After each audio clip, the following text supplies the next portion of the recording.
Sadie Harrington did not hear the words at first, not because she was deaf, but because her mind refused to accept what was being said in front of her.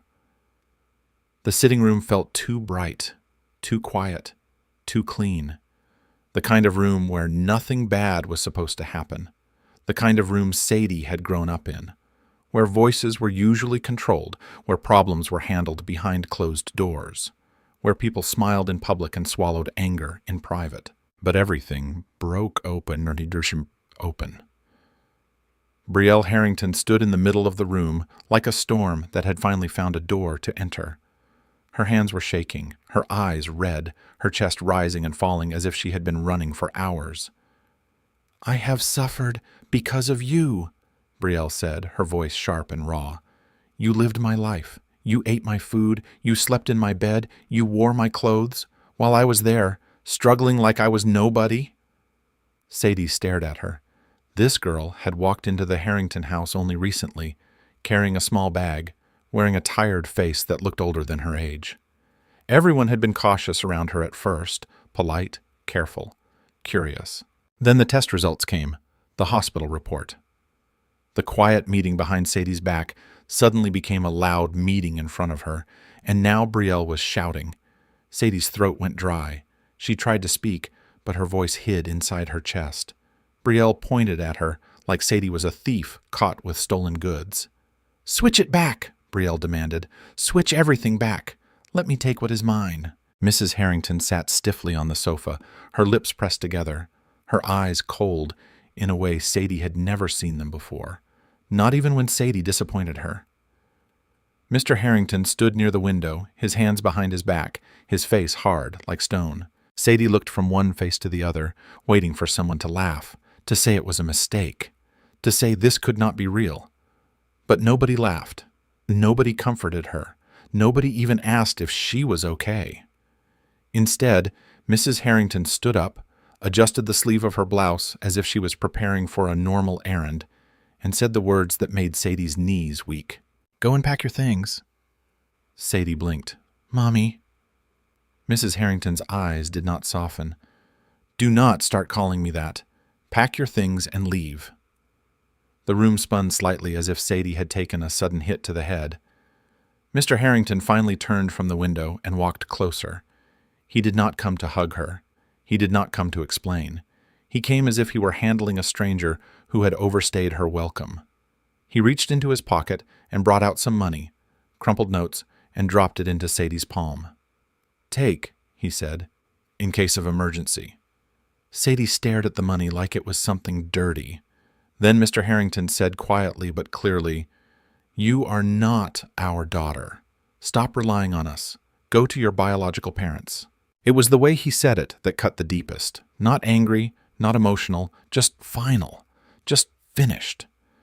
Sadie's fingers tightened around the notes, not because she wanted them, but because if she dropped them, she felt like she might drop everything else too. Her pride, her courage, her ability to stand. Brielle let out a short laugh that held no joy. "You enjoyed your turn," she said. "Now it is my turn." Sadie looked at Brielle again, trying to see her as a sister, trying to remember the few moments Brielle had acted human since arriving. But all Sadie saw in that moment was someone who wanted revenge more than truth. Sadie's mouth opened, then closed. What could she say? That she did not ask for this? That she did not know? That she would gladly trade everything if it meant she did not have to watch her entire life collapse in one day? Would it even matter? The answer was already clear. The Harrington family had been waiting for their real daughter, like someone waiting for a missing piece of furniture. Now that she was back, they were rearranging the house, and Sadie was the item that no longer belonged. She looked around the sitting room, the framed family pictures, the expensive curtains, the spotless tiles she used to walk on without thinking. She remembered birthdays, school runs, holiday laughter, all the moments she thought were proof of love. And now, in the face of one blood test, she could see the truth sitting quietly under everything. Love with conditions. As long as they believed she was theirs, she belonged. Now that they did not, she was disposable. Sadie swallowed the ache in her throat until it burned. She did not beg. She did not scream. She simply nodded once, slowly, as if agreeing with the painful truth. "Okay," she said. Mrs. Harrington exhaled like she was relieved the drama would not be long. "Hurry up." Sadie turned and walked up the stairs, each step heavier than the last. In her room, she stared at the wardrobe full of clothes that now felt like borrowed things. She moved slowly, taking only what she could carry without looking desperate. A small box, a few dresses, her toiletries, a book she loved since secondary school, a photo she almost left behind, then changed her mind and tucked it deep inside her bag like a secret. When she came back downstairs, Brielle was already sitting like she belonged, her back straight, her chin lifted. Mrs. Harrington stood beside her, one hand resting lightly on Brielle's shoulder in a gesture Sadie had not received in a long time. Mr. Harrington did not look at Sadie's face. He only looked at the bag.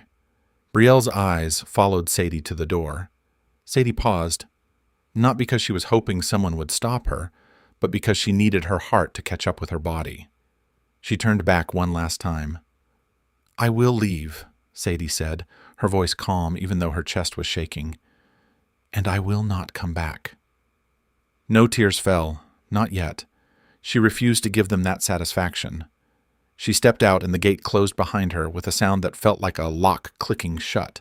Outside, the air felt different, like she had been pushed into a life that did not know her name. She walked until she reached the spot where the vehicle waiting for her would take her away. She did not know the driver. She did not ask questions. She simply sat and stared out the window as the Harrington house disappeared behind them. For the first time since she was a child, Sadie felt like she had no home. In another home, a different conversation was happening. Mr. Langford sat in the living room with his wife, his voice low. "She is coming today," he said. Mrs. Langford's face tightened with both fear and hope. Yes, Mr. Langford's eyes held something deeper than joy, something careful, something guarded. "But listen to me. We must not talk too much." His wife frowned. "What do you mean?" Mr. Langford leaned forward slightly. "We do not reveal everything yet. Not now. She has been through enough. Let her settle first. Let her breathe first." Mrs. Langford's hands trembled as she rubbed her palms together. "But she will be shocked by what she sees here." "I know," Mr. Langford said quietly. "That is why we must be wise. We have our reasons. The right time will come." Mrs. Langford nodded, even though it was hard. A mother's instinct was to explain everything at once, to pull her child into her arms and pour out the full truth until the pain dissolved. But Mr. Langford was right. Some truths, if dropped too early, could break what little strength the heart had left. They sat in silence for a moment, listening for the sound of footsteps outside, for the familiar creak of the gate, for a knock that would change everything. Sadie arrived with a bag and a tired face. The house in front of her looked modest, not dirty, not shameful, just simple, a place where people lived without trying to impress anyone. The compound was quiet, the kind of quiet that made your thoughts loud. She stood at the gate for a moment, her fingers tight around the strap of her bag. Her pride was the only thing still holding her upright. She knocked. A young man opened almost immediately, as if he had been waiting behind the door the whole time. His eyes widened when he saw her, then his face broke into a smile, real, bright, almost childish. "Sadie," he said, as if tasting the name. "Sadie Langford." Sadie's lips parted. She had heard Langford today like it was a new skin she was expected to wear, but coming from his mouth, it sounded warmer. "Yes," she answered softly. "I'm Sadie." The young man stepped forward quickly like he could not help himself. "My little sister," he said, his voice full of excitement. "You are finally here." Sadie did not know what to do with those words. Little sister. It hit her like something she had been starving for without knowing. She blinked fast, refusing tears again. He moved aside and waved her in. "Come inside. Please come inside." Sadie stepped into the compound slowly, like someone entering a stranger's dream. The young man talked quickly, trying to fill the space with comfort. "I'm Wyatt," he said. "Wyatt Langford." Sadie nodded. "Wyatt, He looked at her with open warmth, and it made Sadie nervous in a strange way. She was used to controlled kindness. This one felt free. As they walked toward the door, Sadie noticed small things. Simple furniture through the window.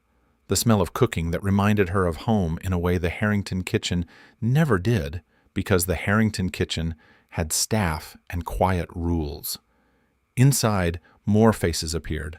A woman stepped forward first, her eyes shining like she was holding back a flood.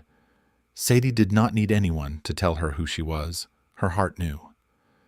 Mrs. Langford stood there, hands pressed together as if she did not trust herself to touch Sadie yet, as if she were afraid Sadie might vanish.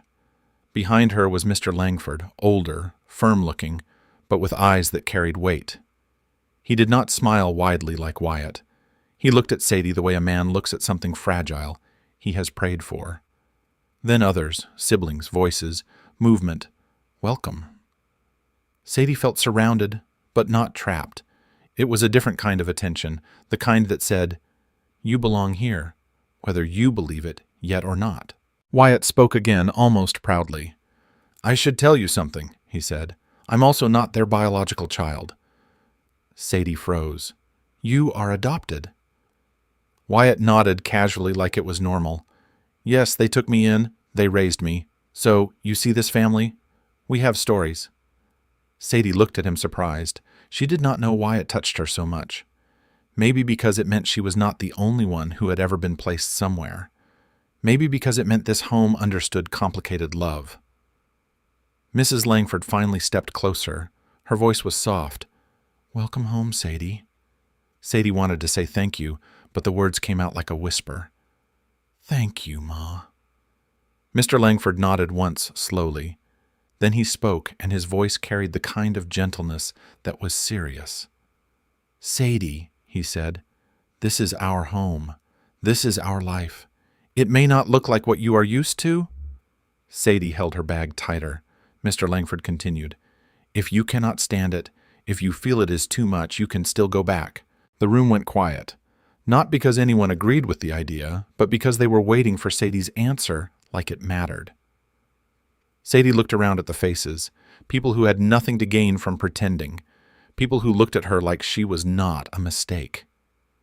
She thought of the Harrington gate closing behind her. The money dropped in her palm like an insult, the way Mrs. Harrington's voice had emptied of warmth in one sentence. Then she looked back at Mr. Langford. Her voice came out steady, even though her heart was shaking. "I am not going back," Sadie said. "I am here." For a second, nobody moved. It was like the whole house needed to be sure it heard her well. Then Wyatt Langford's face opened into a smile again, the kind that looked like relief. "You hear that?" he said, turning toward the others. She said, "She is here." That was when the other brothers stepped forward, one after the other. They were all men, tall, clean-looking, and striking in a way Sadie did not expect from a modest home. Not the loud, polished kind of beauty she was used to in the Harrington house, but the kind that came from strong bone structure, calm eyes, and confidence that did not need to announce itself. Wyatt stood closest to her, still excited, still warm. Then he pointed gently, introducing them like he was handing Sadie pieces of her new world. "This is Cole Langford," Wyatt said first.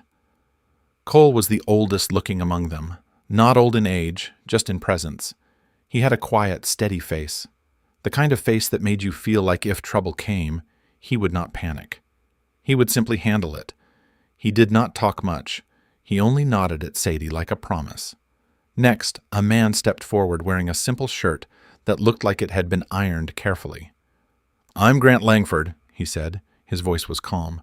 "I work for the government. Nothing big. I just do my best." The way he said it was not shameful. It was honest.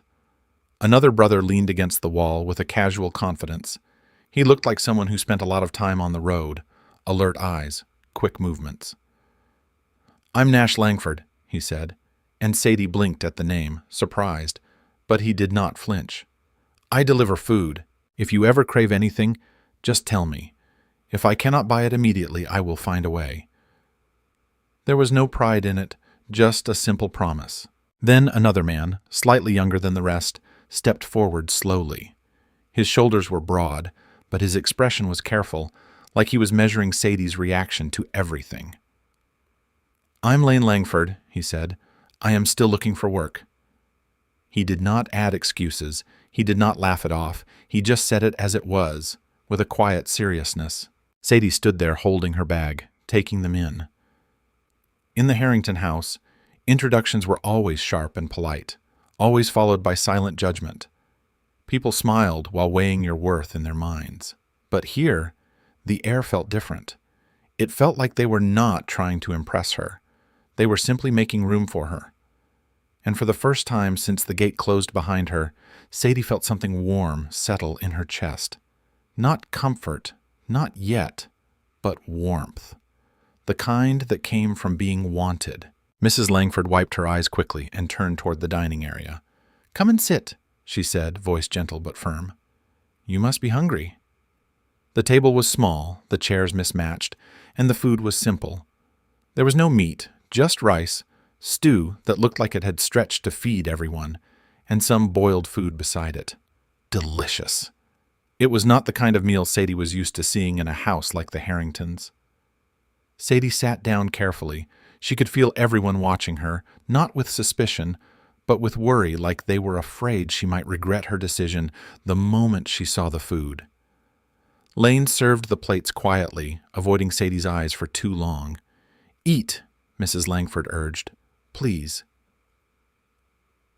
Sadie stared at her plate for a moment, not because she disliked it, because she suddenly remembered the Harrington dining table, large, shining, always full, and how even with all that food she had sometimes eaten with a tight chest, trying to be perfect so nobody would complain. Now here she was in a home with almost nothing, yet she could breathe. She picked up her spoon and took a bite. The stew was light, but the taste was good. Real homemade. "Careful," Sadie looked up at Lane. "This is nice," she said quietly.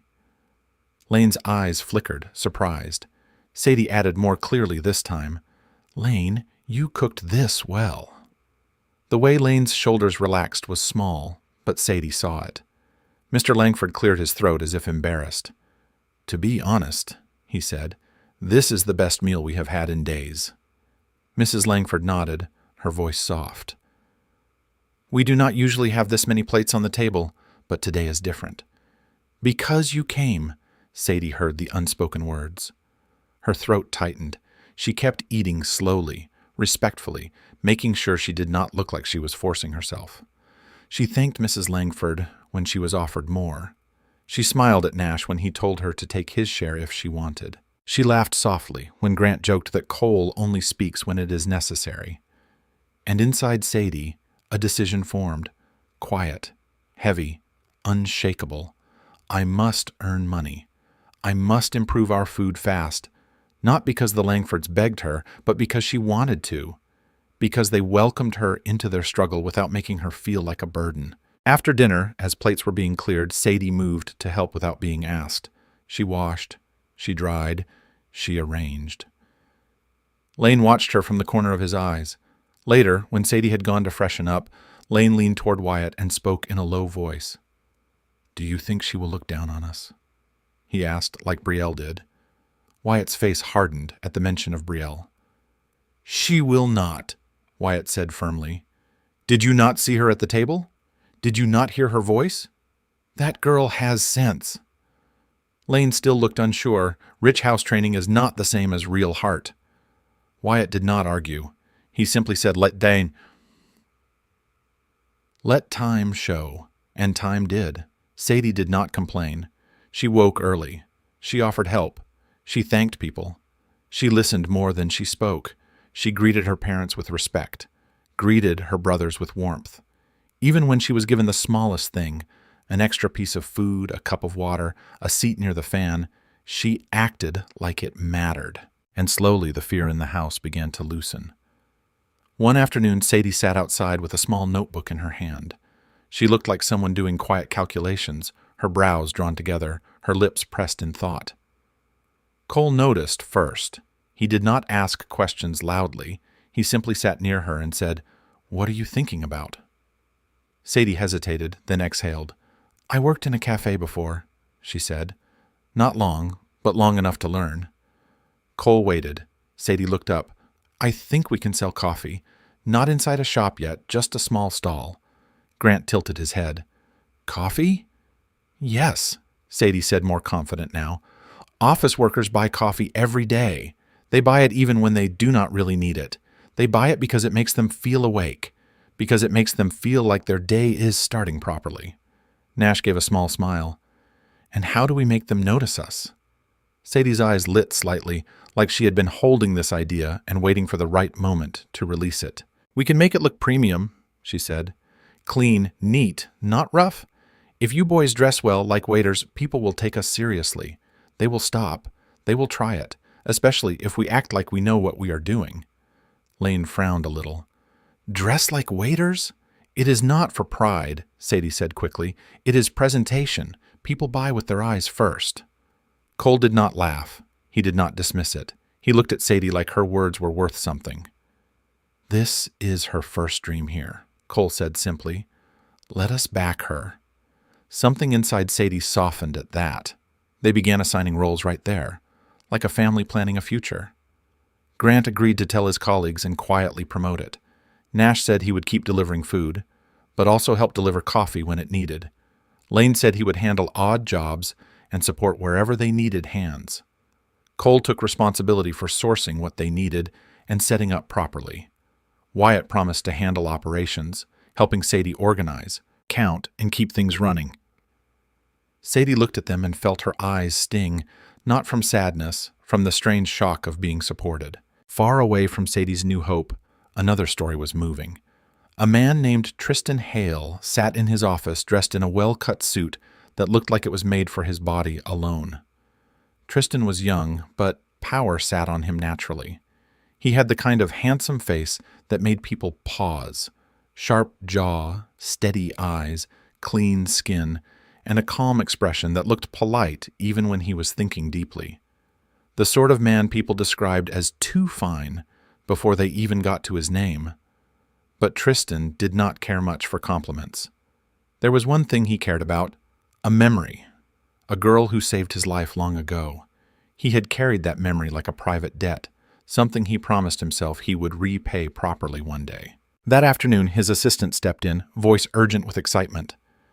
Sir, the man said, we found her, your lucky savior. Tristan's fingers stopped moving on the file in front of him. His eyes lifted slowly. Where is she?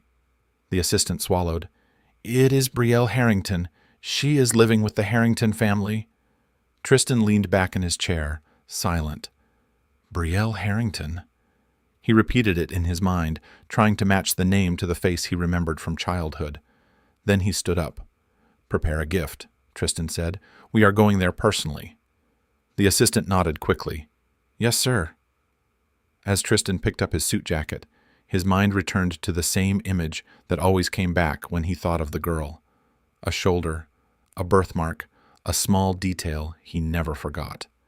Because that mark had been the proof that what happened that day was real, that someone had truly saved him, and now he was finally going to meet her again. Tristan adjusted his suit jacket as the Harrington gate opened. The Harrington house looked the way it always looked. Clean, expensive, proud. The kind of place where people did not expect surprises. Yet the moment Tristan stepped in, the atmosphere changed. Workers hurried. Mrs. Harrington's face lit up fast, as if a prayer had suddenly answered itself. Mr. Harrington straightened his shoulders, like someone about to welcome an important guest. And Brielle. Brielle stepped forward with that new confidence she had been wearing since she returned, like the world owed her interest on everything she missed.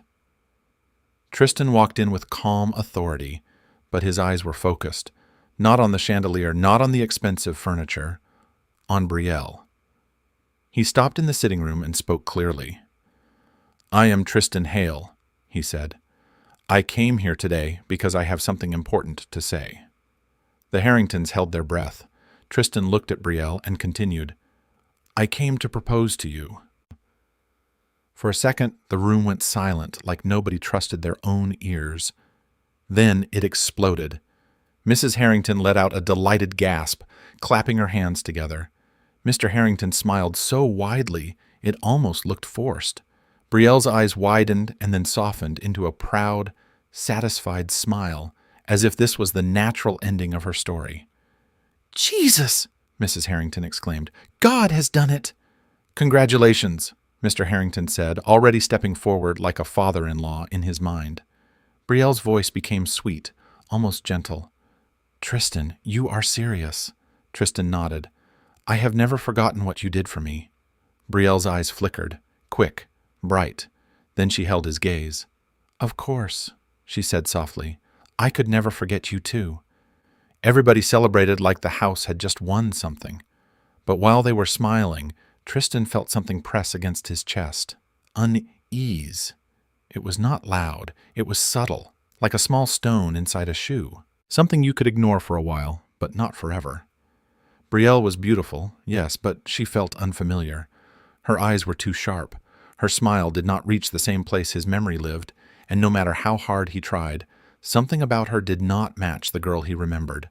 Still, he kept his voice respectful. "Before we fix an engagement date," Tristan said, calm and careful, "I think we should spend time together first." Mrs. Harrington blinked. "Spend time?" Tristan nodded. "Yes, I do not want to rush. I want us to know each other properly. If Brielle is not ready, I do not want to pressure her." Brielle's smile tightened for half a second. So fast it could be missed. Then she forced sweetness again. "I understand," she said. "We can take our time." Tristan smiled politely, but his heart still felt uneasy. On the other side of town, Sadie's world looked nothing like the Harrington house. It was noise, heat, movement, hope. Their small coffee stall had become lively faster than Sadie expected. People stopped out of curiosity. Some came because they liked the smell. Some came because Grant had whispered it to colleagues, and office workers had a way of following anything that sounded new or premium. Cole made sure everything looked neat. Wyatt handled the money and kept the place organized. Grant talked to customers with easy confidence. Nash moved like someone used to delivery routes, taking cups to people who could not leave their offices. Lane did the heavy lifting, the carrying, the fetching of water, the washing of cups, and when Sadie brewed, he watched her like he was guarding a treasure. Sadie wore a simple apron and kept her hair neat. She did not act like a princess. She acted like someone building something with her bare hands. People liked that. The stall began to feel like a small miracle. Then, in the middle of the rush, a strange man walked up and stared hard at Lane. The man looked rough around the edges. His clothes were decent, but worn. His eyes were sharp, like someone who had struggled and learned to watch people closely. He pointed at Lane. "Doctor!" the man said loudly, disbelief mixed with excitement. "Ah, doctor. So, you are here." Lane froze. Sadie looked up quickly. "Doctor."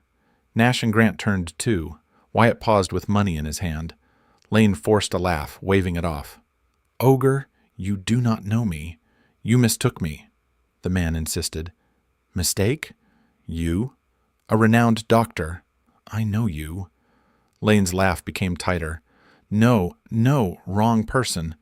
The customers nearby chuckled, the way people laugh when something strange happens in public.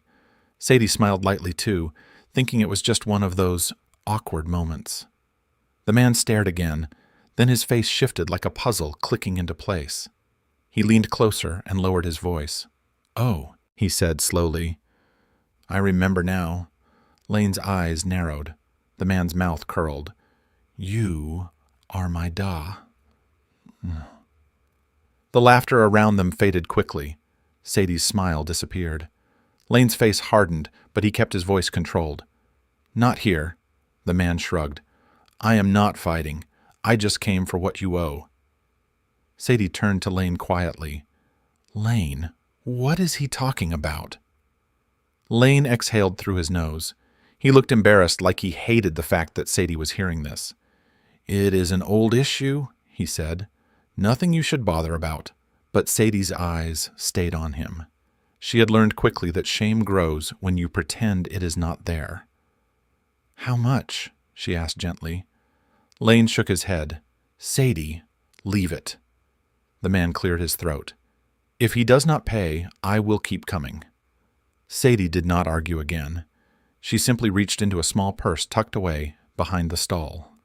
Her little savings, the small money she had managed to hold onto from her former life. Not much, but to her it was something. She brought it out and held it toward the man. I will pay, she said. Lane grabbed her wrist immediately. Sadie, no. Sadie looked at him. Her voice stayed calm. You are my brother. Lane swallowed hard. Sadie continued quietly so only he could hear. I am not in this family to watch you suffer quietly. Lane's eyes burned for a moment. He looked away fast as if he hated the weakness trying to show on his face. The man collected the money, surprised, then nodded and left. Sadie slipped her hand out of Lane's grip and returned to work like it was normal. But Lane did not forget. Something shifted in him right there, something soft and grateful and heavy. Not long after, a car pulled up nearby. Expensive, clean, too polished for the street. Sadie did not notice immediately because she was busy serving a customer. But Nash noticed first. His eyes narrowed slightly. A woman stepped out, Brielle Harrington. She looked like she brought the Harrington house with her. Sharp outfit, proud posture, eyes full of judgment. Her mother, Mrs. Harrington, was not far behind her, walking like someone who still believed the world should bow. Brielle scanned the stall, then her eyes landed on Sadie. Her mouth twisted in satisfaction. So, this is where you ended up? Brielle said loudly. The fake daughter? Sadie's hands paused mid-movement. The whole stall seemed to feel it too. Customers looked over. The brothers stiffened. Brielle's voice sharpened. From luxury to selling coffee like a servant, it suits you. Sadie set the cup down carefully. Her voice was firm. Leave. Brielle laughed. I came to see you like this. I came to enjoy it. She took a step closer, eyes bright with cruelty. You thief, she said. You stole my life. You stole my wealth. You stole my name. Wealth obtained through theft must be repaid one way or another. Sadie's chest rose. Rose, but she did not shout. She refused to lose control for Brielle's entertainment. Brielle, Sadie said steady, I did not steal anything, but I will not allow you to insult me in front of my family. Leave. Brielle leaned forward slightly. Your family, she mocked. Look at you. Look at where you are. This is what you deserve. A few steps away, standing near a car with tinted windows, Tristan Hale watched everything. He had not come for coffee. He had followed Brielle. After leaving the Harrington house earlier, his doubt had refused to go away. So he decided quietly to observe her in real life to see who she truly was when nobody was performing. And what he saw now made his stomach turn. The girl standing there throwing words like stones was petty, cruel, enjoying another person's pain. Tristan's jaw tightened. His mind replayed his childhood memory. Someone kind, brave, warm. Then his eyes returned to Brielle. What if she was not the one, he thought. What if I am about to spend my whole life with someone who can be this wicked? Brielle suddenly noticed him. Her eyes widened. Then she turned sharply like she had been caught. Tristan. She started, walking toward him quickly, forcing a smile that was too late, too fake. But Tristan was not looking at her the way he had earlier. He was looking past her, at Sadie, at the way Sadie stood, quiet strength, dignity, not begging, not fighting, dirty. Brielle saw it too. She saw his eyes, and she backed away like she had touched fire. Fury flooded her face before she could hide it. That night, back in his mansion, Tristan could not sleep. He kept walking from one end of his room to the other, his thoughts loud. He finally stopped and turned to his security head. Recheck everything, Tristan said. Be sure. The man nodded. Yes, sir. I want a deep search on Brielle Harrington again. Tristan continued, his voice cold now, and he paused, remembering Sadie's face, the way she refused to sink into Brielle's mud. Find out who that girl is, he said. Sadie, I want her background too. The security head hesitated slightly. "Sir, Sadie, I saw her from a distance," Tristan said, eyes narrowed. "But she is in my head now. Something about her. I cannot explain it." He exhaled as slowly, then murmured like a man haunted. "The birthmark. The birthmark." Elsewhere, Brielle sat with her mother, restless and angry. She paced the room like a trapped animal. "Mommy," Brielle snapped, "Sadie is turning Tristan against me." Mrs. Harrington scoffed. "That girl turning a billionaire against you." "How?" Brielle's eyes flashed. "Did you not see how he looked at her today?" Her mother waved her hand dismissively. "Tristan is too rich, far richer than even this family. He will not be looking for a girl selling coffee." Brielle stopped pacing and faced her mother. "I do not care," she said tightly. "I will not let Tristan slip away, not for any reason." Mrs. Harrington's lips curled. "That is Sadie and her big birthmark. Ugly thing. She should be grateful she is even surviving." Brielle's eyes narrowed at the mention. "Birthmark?" she repeated slowly. Mrs. Harrington nodded. "Yes, Tristan mentioned a birthmark on his savior's shoulder. Did not he? That is why he believes you." Brielle's heart began to race, not from fear alone, but from obsession. If Tristan was holding on to that detail, then that detail was a key, and Brielle had never been the type to lose what she wanted. Her voice dropped into something darker. "Sadie must never be allowed to take Tristan." Mrs. Harrington leaned closer. "Do not worry. We will handle it." Back at the stall, Sadie kept working. She counted cups, she washed, she smiled at customers. She planned new ideas in her head. How to add snacks, how to make the stall stronger, how to make sure her parents never had to lie about their hunger again.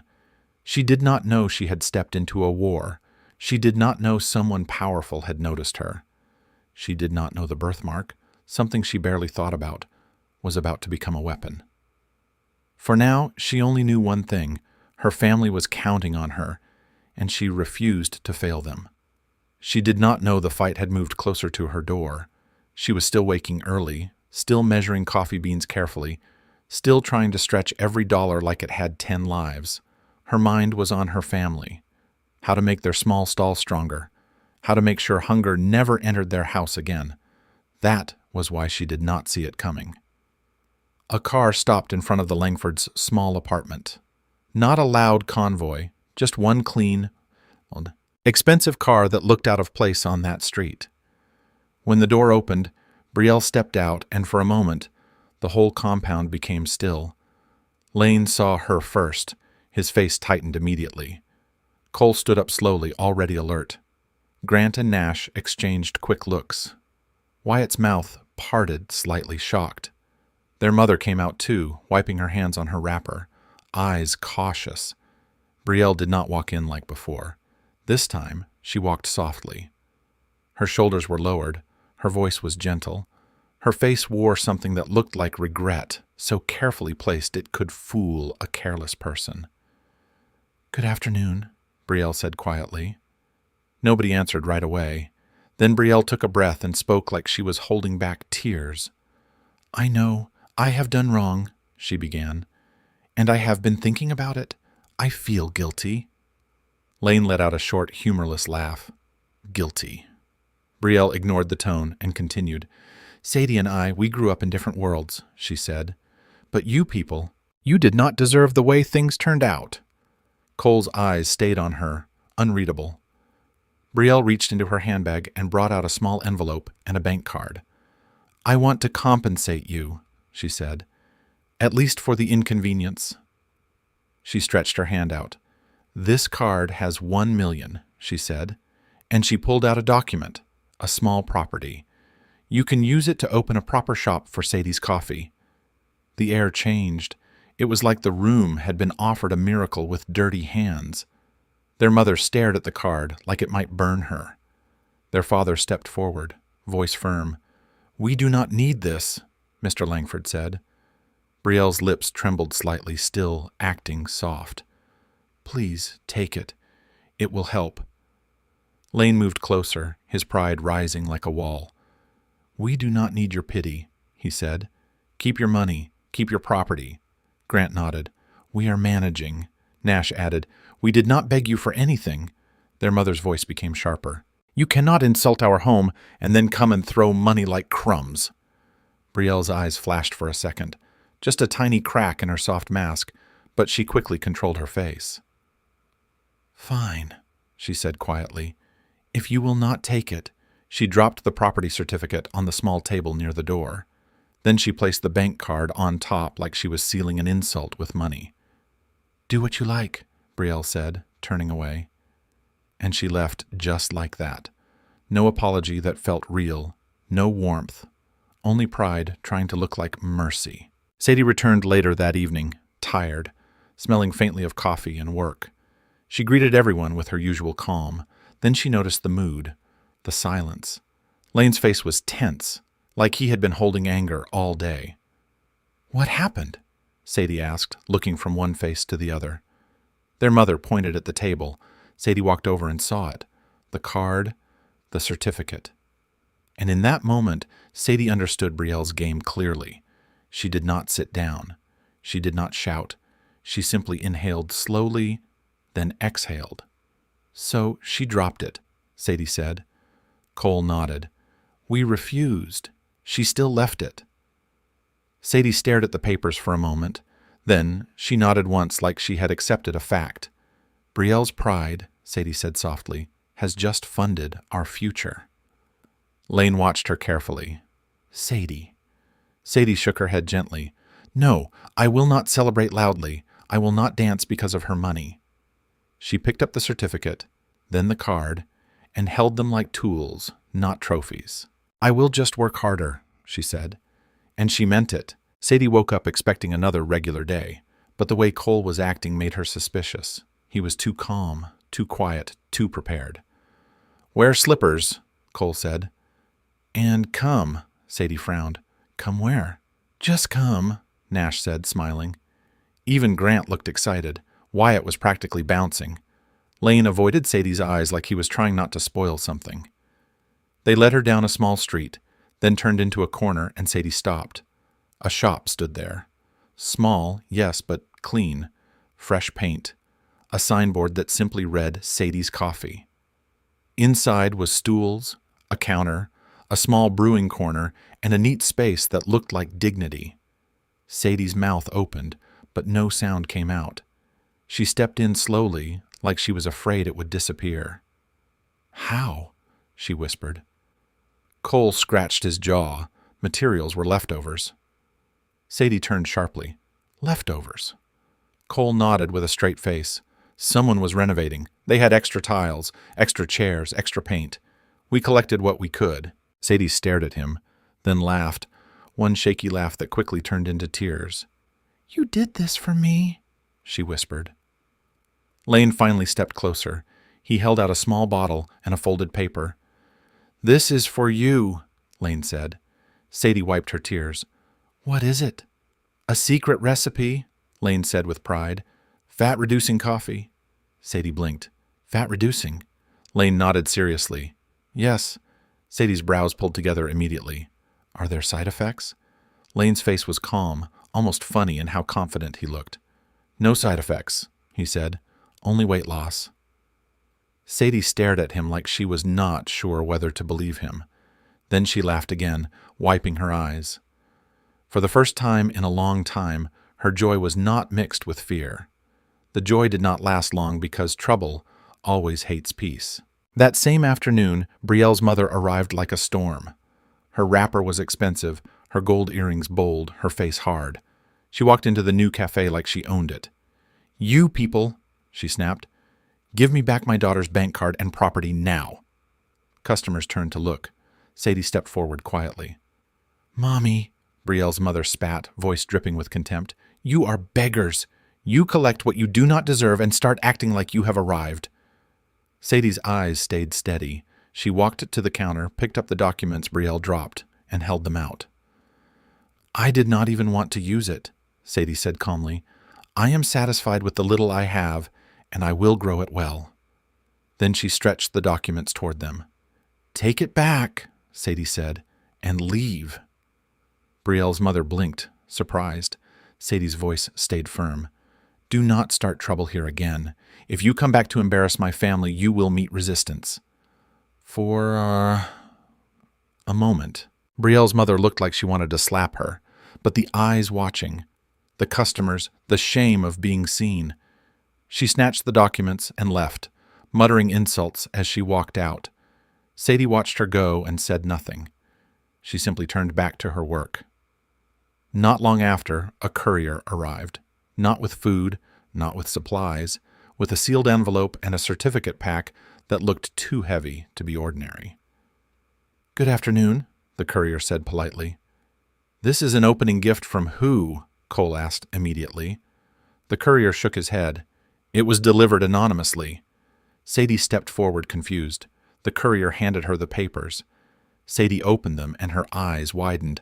A certificate of full coffee plantation, purchased in her name. Sadie's knees almost softened. What is this? She whispered. I cannot accept this, she said quickly, pushing it back. It is too valuable. The courier's voice stayed calm and professional. Madam, he said, someone already paid. It is a gift. It was sent as respect for your coffee skill. Sadie's hands trembled slightly. Lane stepped closer, staring hard at the documents like he was trying to confirm it was real. Unfortunately, Brielle's mother had not gone far. She returned the moment she heard gift. She stormed back in, her eyes landing on the courier. Who is that person? She demanded loudly. Who knows this poor family and buys something like this for them? The courier's expression did not change. My job is to deliver, he said simply, not to explain. Brielle's mother tried to intimidate him. Do you know who you are talking to? The courier held out the final paperwork and waited for Sadie's signature. Sadie signed slowly, still shaken. The courier nodded, completed the handover, and turned toward Brielle's mother.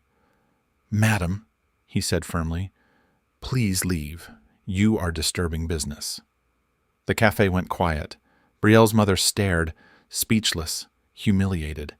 She grabbed Brielle and left. Brielle's face was burning. Her eyes looked like fire. Brielle and her mother returned, but this time they did not come with insults alone. They came with madness. They walked into the cafe and Brielle spoke like someone reading a prepared script. We want half, Brielle said. Sadie blinked. Half of what? Half shares of this coffee shop, Brielle said coldly, and half of the coffee plantation. Sadie's mouth opened slightly. Brielle's mother folded her arms. You lived in our house for years. We raised you. Now it is time you repay us. Sadie stood there stunned, not because she did not expect wickedness, but because she did not expect it to be this bold. Lane stepped forward immediately, shoulders squared. I will not let you bully her, he said. Brielle's eyes narrowed. Then give us what we want. Lane's voice became dangerous. No. Brielle leaned closer, smiling without kindness. If you do not give us half, she said, you will not do business peacefully. Then she started making calls right there in front of them. Calls filled with pride, threats, connections, promises to ruin. Sadie's heart beat faster, but she did not break down. She looked at her brothers, then at her parents, and she felt something harden in her spirit, but she still did not know how far Brielle was willing to go. That same week, strange things began happening. At the Harrington family office, partners started calling with cold voices. Investors pulled out. Deals that were already signed were suddenly terminated. Meetings were canceled one after the other, like a roof collapsing.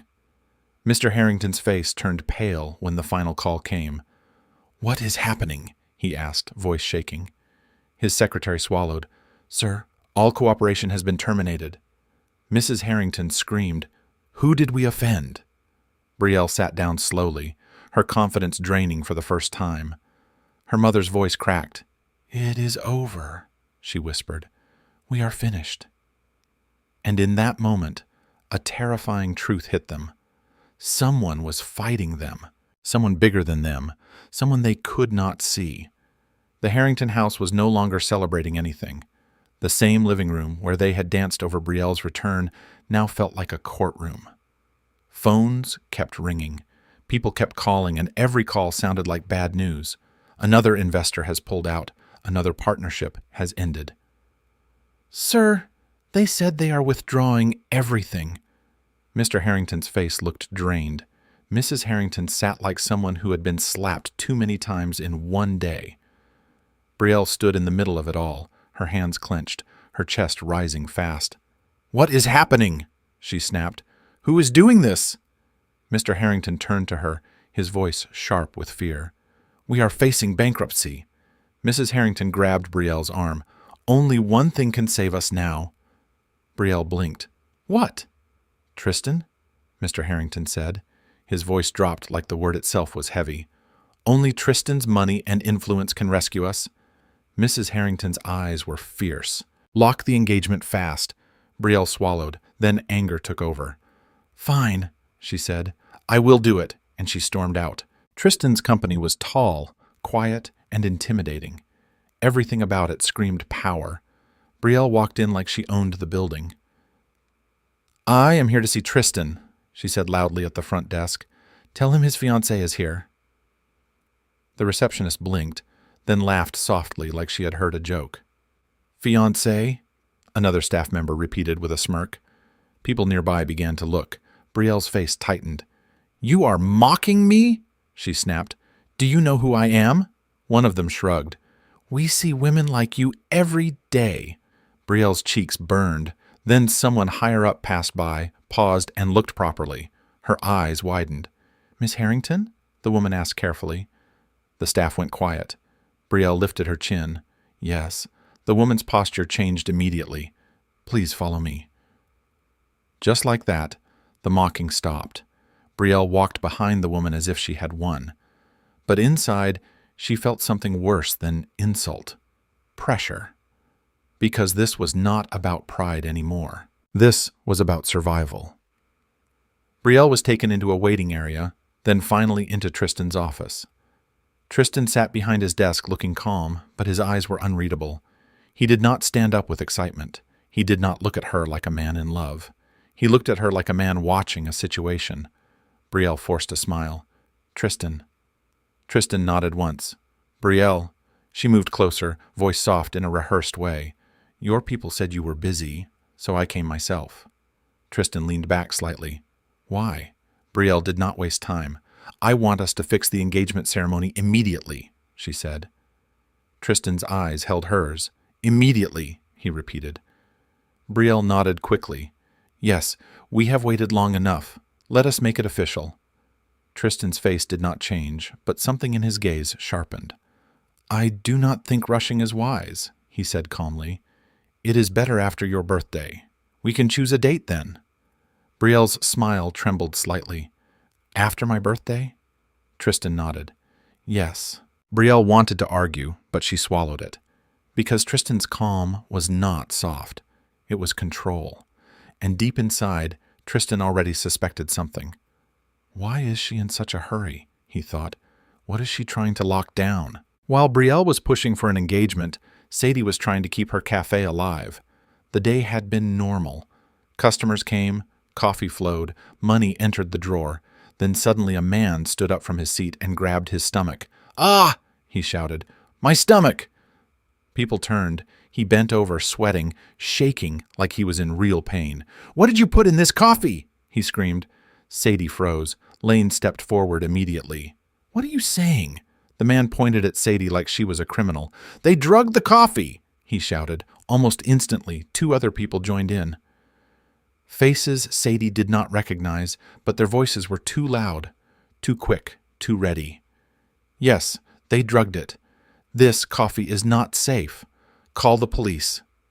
Customers began to panic. Some pushed their chairs back. Some stood up, confused and scared. Sadie's heart beat hard, but her mind stayed clear. "No," she said firmly. "No, nobody is leaving yet." Everyone looked at her. Sadie lifted her chin. "We have CCTV." One of the loud accusers stepped forward fast. "No need for CCTV," he said quickly. "It is obvious." Sadie cut him off. "It is not obvious. We will watch the CCTV." The man's eyes darted, and Sadie caught it. Fear, not anger, not concerned. Fear. Sadie's voice became sharper. If you are telling the truth, you will not be scared of footage." The man tried to block it physically, stepping toward the CCTV monitor area. Lane moved in front of him immediately. "Move," Lane said coldly. The man's voice rose. "You want to hide evidence?" Sadie snapped. "Nobody is hiding anything." Then she turned to Wyatt. "Call the police," Sadie said. "Now." Wyatt nodded and made the call. The loud men began to shift like rats sensing a trap. One of them tried to whisper to the sick man. Sadie saw it, and her suspicion hardened into certainty. This was planned. Minutes later, police arrived. Sadie did not beg. She did not shake. She spoke clearly and respectfully. "Officer," she said, "we have CCTV footage. Please watch it." The accusers protested. The police insisted, and when the footage played, the truth began to show itself. Quick movements near the coffee, a hand slipping something in, the same sick customer acting too perfectly on cue. One of the men tried to run. He was grabbed. Another began to deny. Then one officer asked the question that cracked everything open. "Who sent you?" The man hesitated. Sadie stepped closer, her voice low but firm.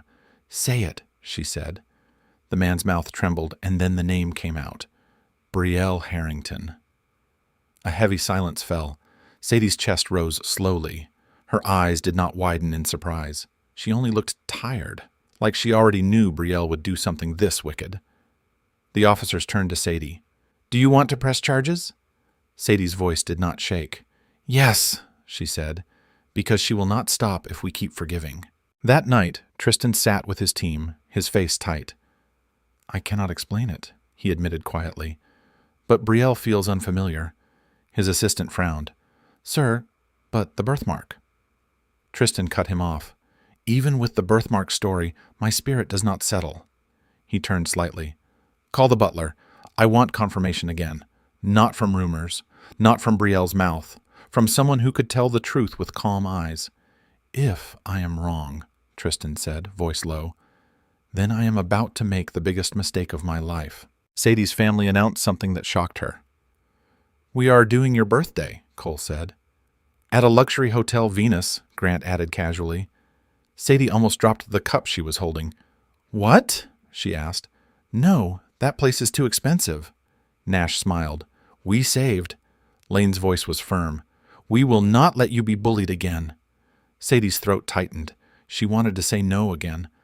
But the way they looked at her like they had already decided this was her day made her words fall apart. The hotel was bright. The hall looked like money.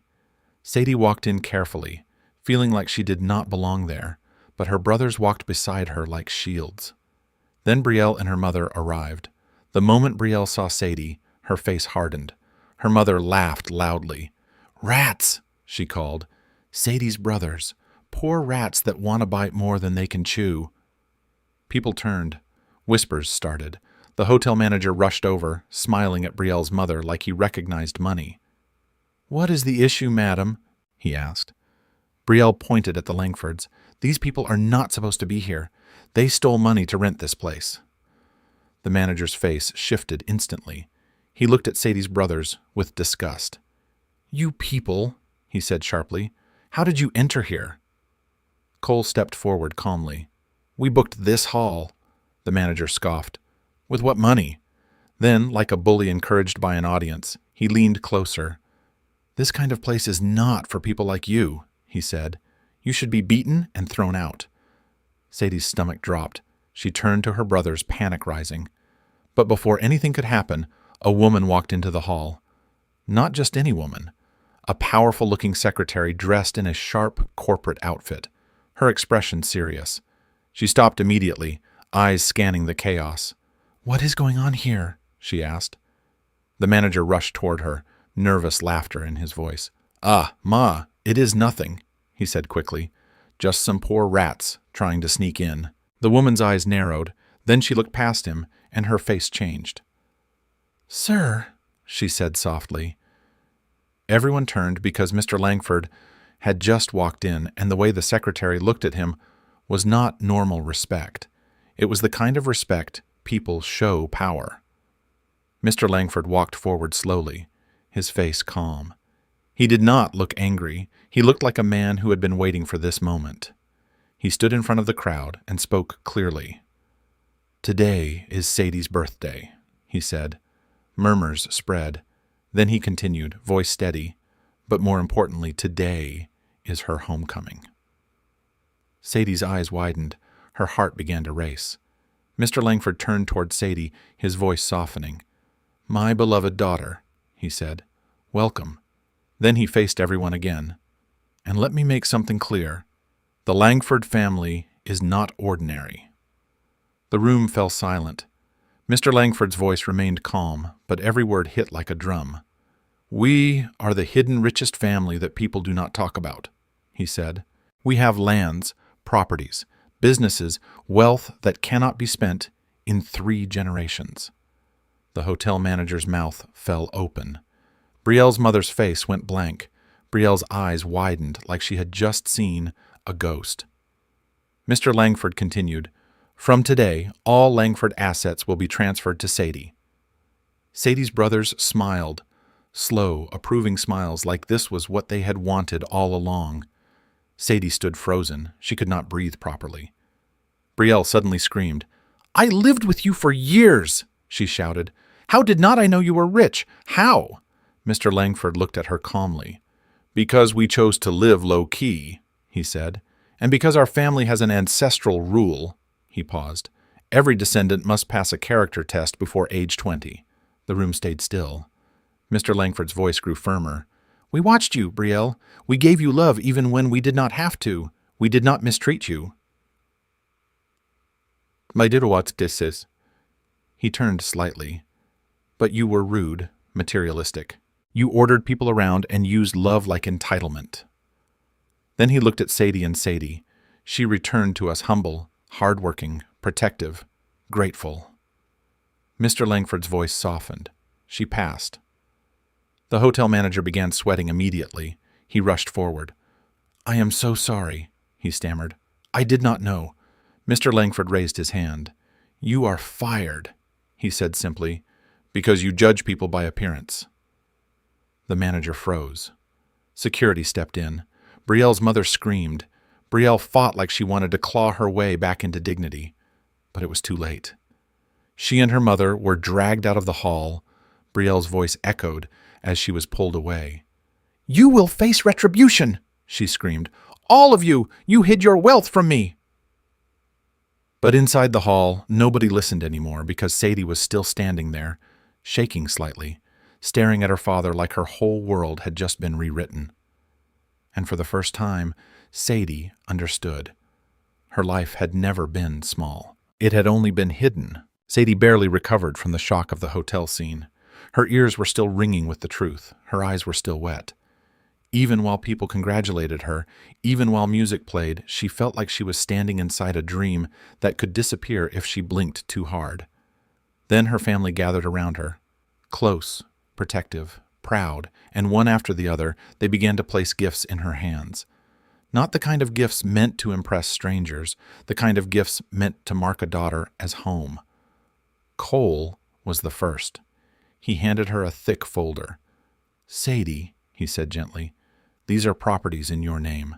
Lands, buildings, packages, everything has been prepared." Sadie's hands shook as she opened it. She stared, not understanding how her name could sit on things that looked like nations. Her lips trembled. This is too much." Grant stepped forward next. He held out a box and opened it. Inside was a watch. Beautiful, heavy, quietly looking, but powerful. "This is not just a watch," Grant said. "It is a mini-computer too. It is secured. It can protect your information. It can track emergencies. It can call for help." Sadie looked up at him like a child. Then Nash stepped forward, smiling like he had been waiting for this part. He brought out a small case, and inside it were tiny capsules. "I made this," Nash said calmly. Sadie blinked. "You made pills?" Nash nodded. "A pill that neutralizes poison." Sadie's eyes widened. "Why would I need that?" Nash's face stayed serious. "Because wealth attracts people with bad hearts. I pray you never need it. But if danger comes, you will be ready."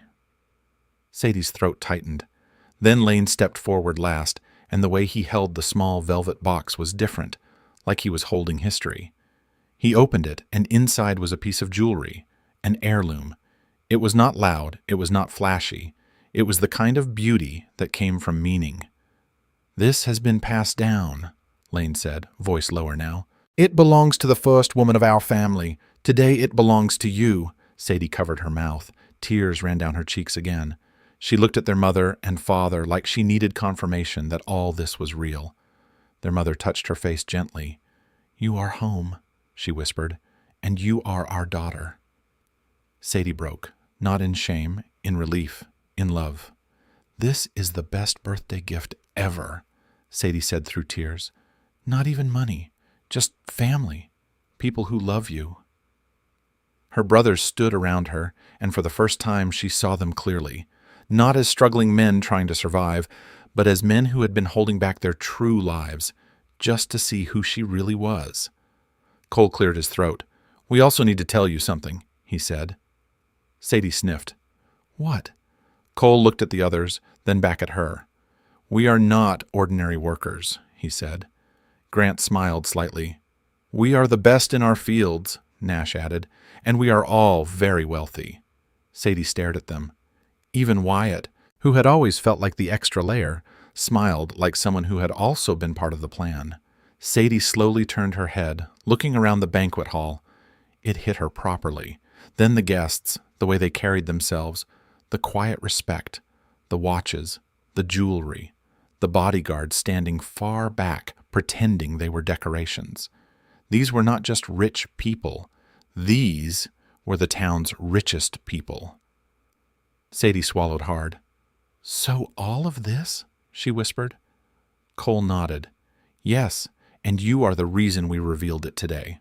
Later in the banquet, while Sadie was still trying to breathe inside her new reality, the older men began talking.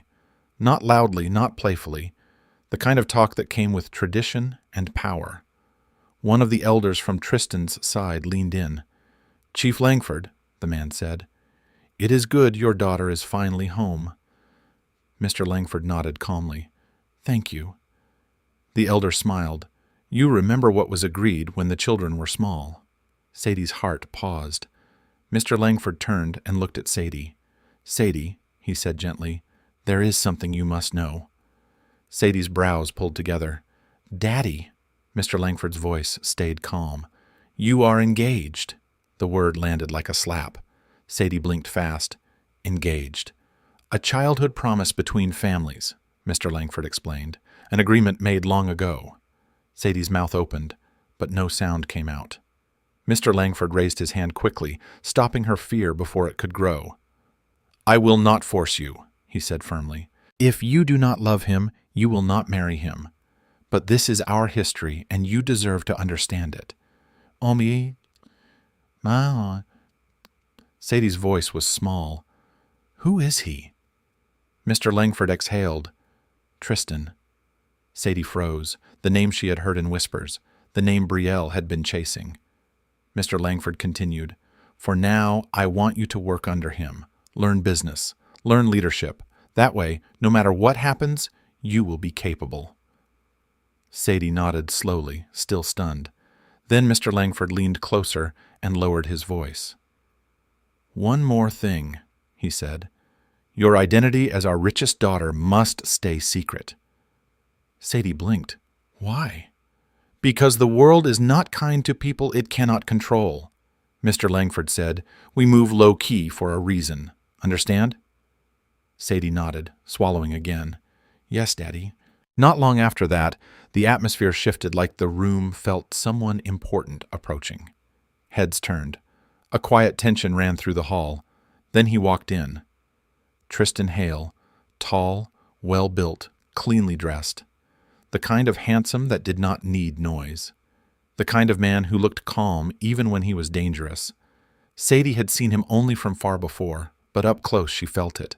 His poise, his presence, his eyes.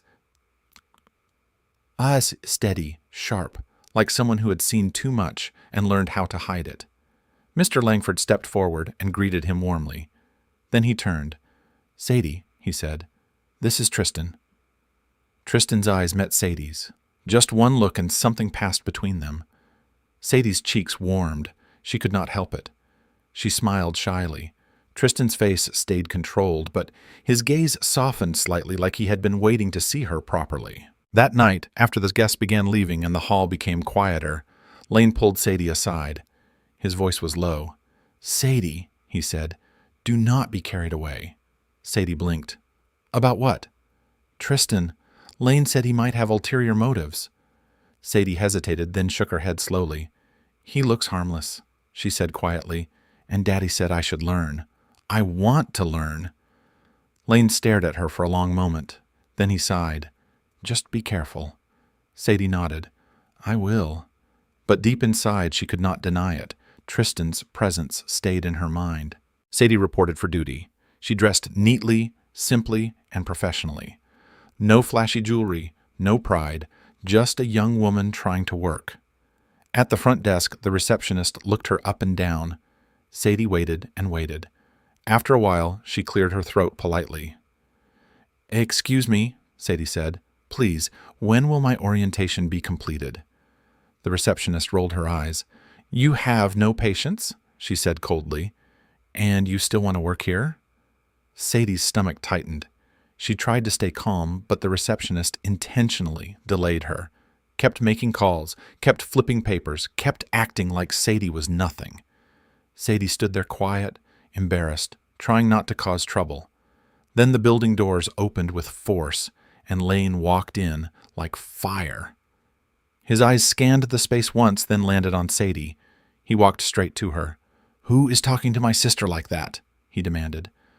The receptionist froze. People around went silent. Lane leaned in, voice like a warning. "If anybody touches Sadie," he said slowly, "I will break this place apart and nobody will stop me." Security shifted nervously. Staff stepped back. The receptionist's face turned pale. Lane looked around again. "Try it," he said, voice low. "Try humiliating her again." At that moment, someone came down quickly. An assistant. "Sir," the assistant said respectfully to Lane, "Chairman Tristan has invited you upstairs." Lane held Sadie's hand briefly as reassurance. Then they went up. Inside Tristan's office, Tristan listened quietly. He did not argue. He did not defend anyone. He simply called someone in and gave one instruction. "That staff member," Tristan said calmly, "will be punished, and this nonsense will never repeat itself." His eyes moved to Sadie. "You waited downstairs all morning?" he asked. Sadie nodded softly. Tristan's jaw tightened slightly. "I do not like disrespect," he said. Then he turned to Lane. "I understand your anger," Tristan said. "But this is a company, not a playground." Lane's eyes stayed hard. "Then treat her right." Tristan nodded once. "I will." Later that day, Tristan called Sadie in. "A few business partners are coming," Tristan told her. "Important ones." Sadie swallowed. "Okay, sir." "You will handle the itinerary," Tristan said. Sadie blinked. "Me?" Tristan leaned back. "Yes. From now on, you are my special assistant." Sadie's heart raced. "But I am new." Tristan cut her gently. "You can do it." Then he added like it was nothing. "A stylist will be arranged. A couture outfit, too. You will represent my office." Sadie nodded slowly, still processing. "Thank you, sir," she said. And then Brielle appeared. Like trouble always finds the door. She walked into Tristan's company with fake urgency. "My clothes are dirty," Brielle said dramatically. "I need something to wear." Staff recognized her as the fiancée and rushed to help. When the outfit Tristan prepared was brought out, Brielle's eyes lit up. She did not ask whose it was. She did not care. She took it, and she wore it proudly, walking around like she was the one Tristan had chosen. "The true fiancée," Brielle called herself with a smile.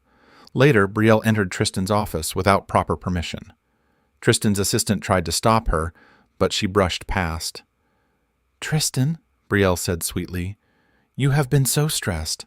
Let us celebrate privately." She moved closer, voice dropping, trying to pull him into intimacy. She tried to seduce him emotionally, physically, everything at once. Tristan stayed seated, cold, controlled, suspicious. His heart wanted Sadie, but his mind wrestled with guilt. Brielle is the one who saved me. I should be grateful. Yet, the more Brielle pushed, the more Tristan's spirit rejected it. Because gratitude should not feel like a trap. That evening, Sadie carried a pot of homemade soup. Not because she was looking for attention, because she was kind. She arrived at Tristan's mansion quietly and was led to the grandfather's room. The old man looked weak, but his eyes were still sharp. Sadie greeted him respectfully and set the soup down. "Sir," she said softly, "I brought you soup." The old man looked at her for a long moment, then nodded slowly. "You cooked this?" "Yes, sir," Sadie replied. He did not smile, but something in his eyes softened. Then Brielle stormed in. The moment she saw Sadie, her face twisted. "What is this?" Brielle snapped. "Why is she here?" Then she looked at the old man on the bed and spoke with pure disrespect. "This useless old man," Brielle said loudly. "What is he doing in VIP care like this?" The room went cold. A nurse stiffened. A staff member's eyes widened. Sadie's hands clenched, but she stayed calm. Brielle turned on Sadie immediately. "If you think you can use this old man to secure your job," Brielle hissed, "you are mistaken." Then she threatened, voice loud enough for everyone, "I will make sure Tristan throws you out." "Monsieur? Charas." The staff exchanged uncomfortable looks. Even those who used to flatter Brielle looked disturbed now. But Brielle did not stop. She lifted her chin and boasted proudly, "Even if Grandpa hates me, Tristan will inherit everything. He owes me, and he must marry me." Sadie stood there silent, not because she was weak, but because she could feel it. This was not just jealousy. This was desperation. And desperate people do frightening things. Sadie stood in the hallway outside the hospital room, her chest tight. Brielle's voice was still ringing in her head. The insults, the threats, the way Brielle had called Tristan's grandfather useless, as if he were rubbish. Sadie did not even feel angry again. She felt tired, the kind of tired that sits inside the bones. That night, when she got back home, she gathered her family in the living room. Her eyes were red, but her voice was steady. "I want to resign," she said. The room went quiet. Lane's face tightened immediately. "Because of Tristan." "Not Tristan," Sadie said softly. "The drama, Brielle, the embarrassment. It is exhausting." Cole nodded slowly. "If it is draining you, we support you." Grant leaned forward. "Your peace matters," Nash added calmly. "You have already learned something. You do not have to suffer to prove anything." Sadie swallowed, relieved. "Thank you," she whispered. "I just want to breathe again." The next day, Sadie went to Tristan's office. She did not go in with pride. She went in like a person asking for freedom. Tristan looked up when she entered. "Sadie," he said. Sadie took a breath. "Sir, I want to resign." Tristan's face did not change at first. Then his eyes hardened slightly. "No," he said. Sadie blinked. "Sir, you cannot resign suddenly," Tristan said calmly. "Not like this." Sadie's throat tightened. But Tristan leaned forward a little, voice controlled. "You will finish your handover first," he said. "The work you started." Sadie frowned. "What work?" Tristan's eyes stayed on her. "The engagement venue planning," he said simply. "You were assigned to it. You will complete it. Then we will talk." Sadie's fingers curled. It felt unfair. It felt like she was being trapped. But Tristan's tone was not cruel. It was firm, like he was trying to hold the situation together with his bare hands. Sadie nodded slowly. "Okay, sir." But Brielle was not going to allow Sadie to leave quietly. The moment she heard Sadie was involved in engagement planning, Brielle turned it into a performance. She cried to anyone who would listen, "She is trying to steal my place. She is making trouble in my relationship. She is pretending to be innocent, but she is chasing Tristan." And because Brielle had been wearing the title of fiancée, people listened. A few staff members began to whisper again. A few looked at Sadie like she was something dirty. Then Brielle escalated her lies publicly, loud enough for Sadie to hear. "Some girls cannot live without a man," Brielle said one afternoon, eyes fixed on Sadie. "They just jump from one thing to another. No shame." Sadie stood still, her cheeks burning. She wanted to speak, but she forced herself to breathe. "If I react, she wins." Still, the humiliation hit hard because Sadie did not know how to fight dirty. Later that week, Tristan's grandfather called Brielle in. This time, it was not a polite invitation. It was a command. Brielle entered the old man's presence with her fake smile. "Grandpa," she said sweetly. The old man stared at her as if he could see through her skin. "You," he said, voice hard, "have been behaving like you own the world." Brielle's smile froze. "Grandpa, I am only trying to protect my place." "Your place," the old man repeated with disgust. "What place have you earned?" Brielle's face tightened. The old man stood slowly, supported by his cane. Then he pointed toward the small indoor pool area used for therapy. "Come," he said. Brielle hesitated. "Why?" "Come," the old man repeated. When they got there, Brielle's eyes widened. "Grandpa, what is this?" The old man's voice dropped. "The girl who saved my grandson," he said, "jumped into water without fear." Brielle's mouth opened, then closed again. The old man stepped closer. "If you truly saved Tristan," he said, "then water should not scare you." Brielle's eyes darted. Her breathing changed. "Grandpa, I—" The old man moved his cane slightly, blocking her retreat. "Go," he ordered. "Prove it." Brielle's lips trembled. Then the truth jumped out of her mouth like a confession. "I cannot swim," she shouted, panic breaking her voice. "I cannot swim." The old man's eyes narrowed. So he said coldly, "You are not the one." Brielle shook her head quickly. "Grandpa, it was long ago. People change." The old man cut her off. "No," he said. "A person can grow older, but courage like that does not disappear." He turned away from her with disgust. "Leave," he said. Brielle stood there shaking, her face white with fear because she knew what she had just lost. When Tristan heard what happened, he did not speak for a long time. He just sat in his office, quiet. Then he stood up suddenly like something inside him finally snapped into place. Brielle is not my savior. And once that truth entered his body, everything else made sense. The unfamiliar feeling, the coldness in his spirit, the way Brielle's kindness always felt forced. Tristan's jaw tightened. The engagement would not stand, not anymore. Tristan arrived at Sadie's family home with humility, not pride. He did not come with noise. He came with sincerity. Mr. Langford received him calmly. Tristan bowed his head slightly. "I came to apologize," Tristan said, "for the disrespect, for the confusion, for allowing lies to breathe around Sadie." Sadie was present, standing quietly behind her brothers. Tristan's eyes met hers briefly. He swallowed. "I also came to say thank you," he continued, "because I now believe Sadie is the one." Sadie's breath caught. Tristan looked at Mr. Langford. "I will explain everything properly," Tristan said. "And I want Sadie to keep working, not for me, but for herself, to learn as you intended." Mr. Langford studied him for a moment. Then he nodded slowly. "We will watch your actions, not your words." Tristan accepted that because he deserved nothing less. Brielle was already drowning in panic when another person walked into her life.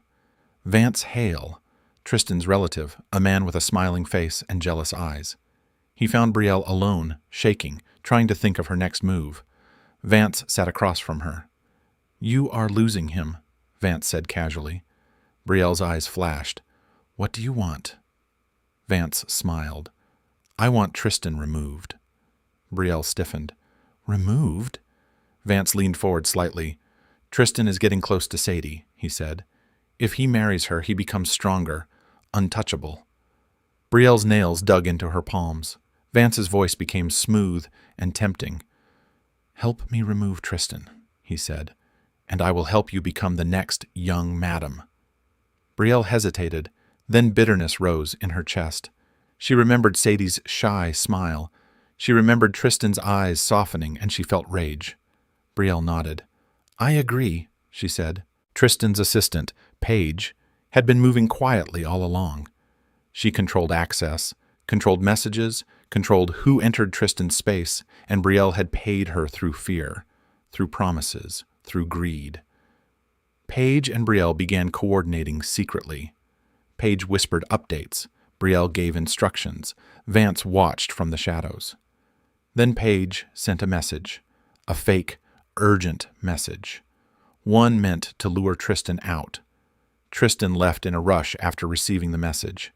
Sadie was with him because she was still handling the engagement planning handover. She did not want to go, but Tristan insisted. "It is urgent," he said. The road was quiet. Then suddenly a crash. Metal screamed. Glass exploded. Everything turned into noise and darkness. Sadie was thrown sideways, pain tearing through her. Tristan took the harder hit. He was injured more seriously when the world went black. Sadie's last thought was simple and terrified. Please let him live. Tristan woke after days. His body felt heavy. His head hurt. But the first thing he did was look around. His eyes surged. "Where is she?" he whispered. Sadie was there, sitting close, her arm bandaged, her face pale, her eyes tired like she had not slept. When she saw Tristan awake, her breath shook. "You are awake," she whispered. Tristan stared at her like she was the only thing keeping him alive. Then slowly, he asked the question that had been haunting him for years. "When we were kids near the river," his voice broke slightly. "Did you save a boy?" Sadie's eyes widened. She hesitated. Then she nodded. "Yes," she said softly. "I did." Tristan's face crumpled, his eyes filled, and before he could stop himself, tears ran down his cheeks. "I knew it," he whispered, shaking. "I knew it was not her." Sadie's breath caught. Tristan looked at her like he had been starving and finally found food. "Brielle lied," Tristan said. "She used the birthmark story. She forced closeness when I was vulnerable, and I believed her because I thought I owed her my life." Sadie's lips parted, but she could not speak. Then the door opened. Tristan's butler entered with a file. His face was serious. "Sir," the butler said, "the investigation result is complete." Tristan's eyes hardened. The butler continued. "The accident was planned," he said. "Brielle was involved, Paige was involved, and Vance Hale was involved." Sadie's stomach dropped. Tristan closed his eyes briefly, anger tightening his face. Paige, the person who stood closest to him every day, the one who controlled his world. Tristan opened his eyes again. They were calm now, but dangerous. "They wanted me dead," he said quietly. The butler nodded. "Yes, sir." Tristan's jaw tightened. "No," he said softly. "They wanted me gone." Then Tristan turned back to Sadie. His voice lowered. "I am going to trap all three of them," he said. Sadie's eyes searched his face. "How?" Tristan leaned closer slightly, his voice almost a whisper now. "By letting them think they are winning," he said. Sadie's heart beat fast. Tristan's eyes held hers softer now.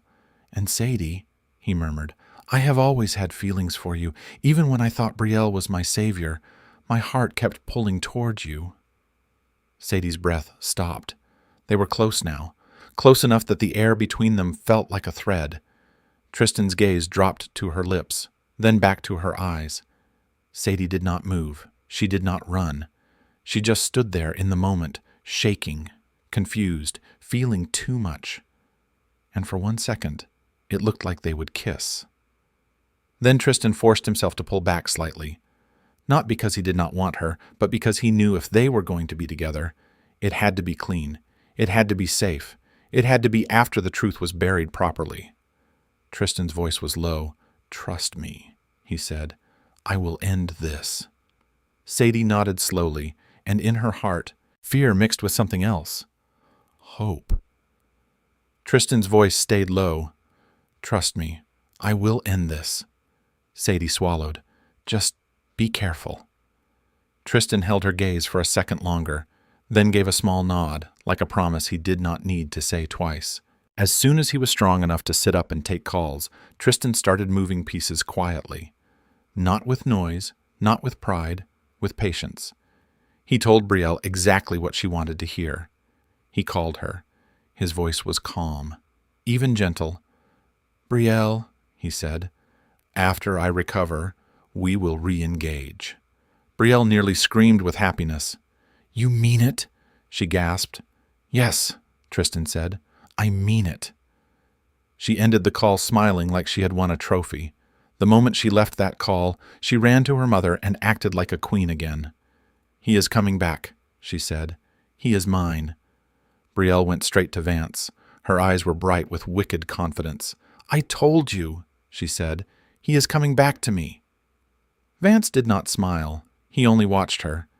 And in his head something else was forming. A hunger for power. A hunger that was not satisfied by helping Brielle. To Vance, Brielle was just a tool, a ladder. And once he reached the top, he did not plan to carry the ladder with him. Vance's voice was cold. "We need drastic measures," he said. Brielle blinked. What kind of measures? Vance leaned closer. "Measures that end Tristan completely," he said. Brielle's smile faded. She swallowed. No, I just want him to marry me. I do not want." Vance's eyes turned hard. "If Tristan lives," he said, "you will never truly own him, and I will never own what should be mine." Brielle's hands started to shake, but she did not stand up. She stayed because she had already gone too far. Tristan's men got their instructions. Tristan called his men. His voice was quiet, controlled. "We will pretend to complete the engagement." He told them to expose everyone. His men understood immediately. This was not romance anymore. This was justice. Tristan's eyes moved briefly to Sadie, sitting close by, watching him carefully. He softened for a second. Then he looked away because he needed to stay sharp. Brielle could not wait. The more Tristan delayed, the more she feared the truth would find daylight. So she pushed Paige harder. Paige, who had been feeding lies and controlling access, was now panicking. Her hands were dirty, and she knew it. Brielle hissed into the phone. "Hurry it up. We need the engagement done fast before he changes his mind again." Paige swallowed nervously. "I am trying." "Try harder," Brielle snapped. "Or I will expose you myself." Paige's stomach dropped. She had no choice now. She was trapped inside her own greed. The day came quickly, too quickly. Tristan allowed Brielle to believe he was following her timeline. He let her feel in control. He let her think she was pulling him like a puppet.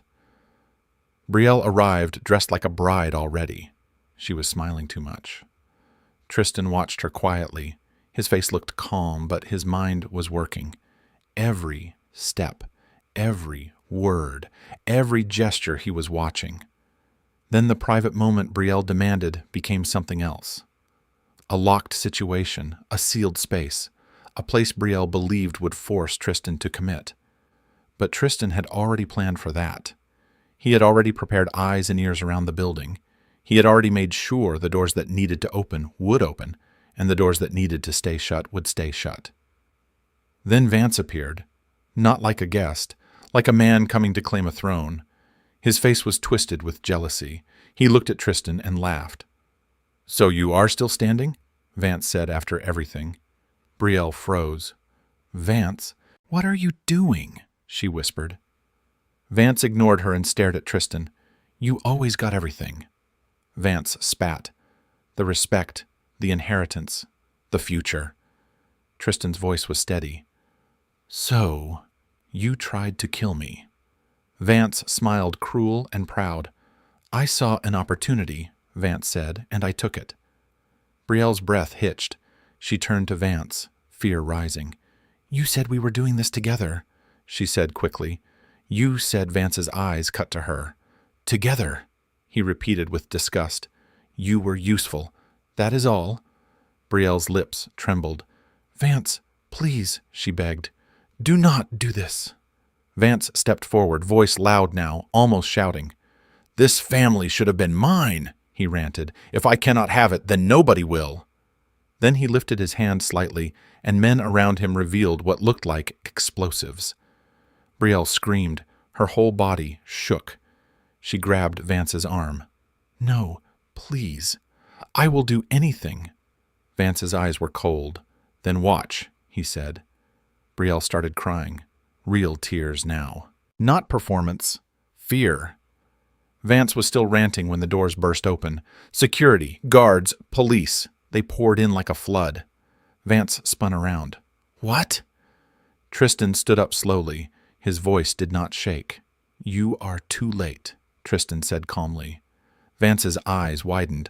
What are you talking about? Tristan looked at the device with zero fear. Then he said it plainly. The bomb was already dismantled. Vance froze like someone slapped him.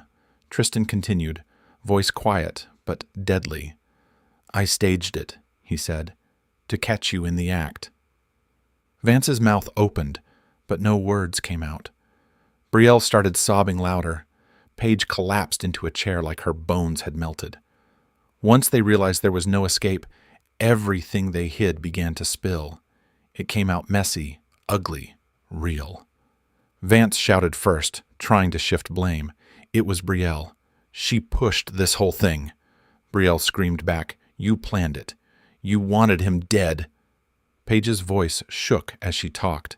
I sent the fake message. I controlled access. I hid information. Then more came out. The car sabotage, the blackmail, the bribery, the attempts to frame Sadie, the plan to remove Tristan completely. Every word was recorded. Every confession was evidence. Tristan's men handed everything over. The police moved in. Vance fought. Then he was dragged away. Brielle cried and begged. Paige shook like a leaf. And in the end, they all left in handcuffs. Not as powerful people, just as criminals. After everything calmed down, Tristan came to the Langfords, not to show off, to ask properly, to stand before them like a man who wanted to build, not destroy. One of Sadie's brothers stepped forward. The one everyone knew was the genius doctor. His face was serious. I have one last test for you, he said.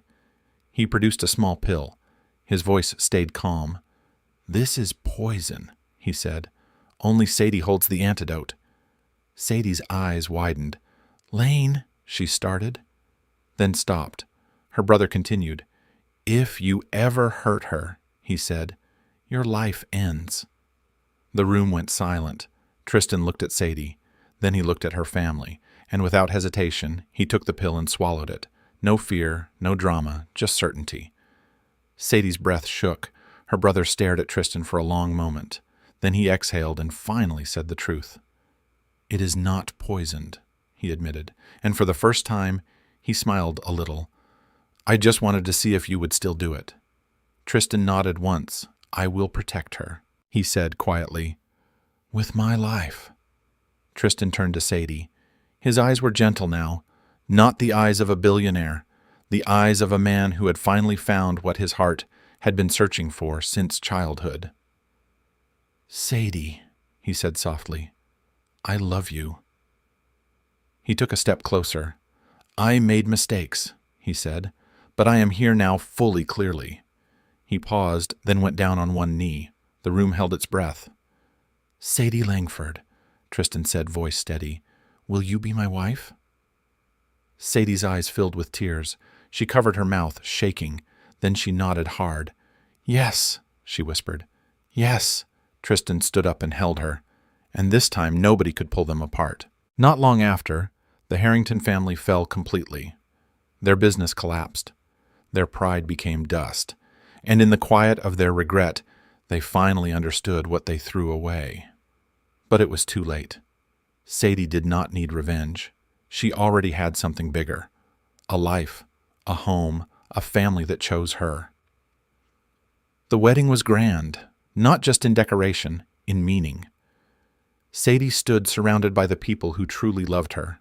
Her brothers, steady, protective, smiling like men who would burn the world for her if they had to.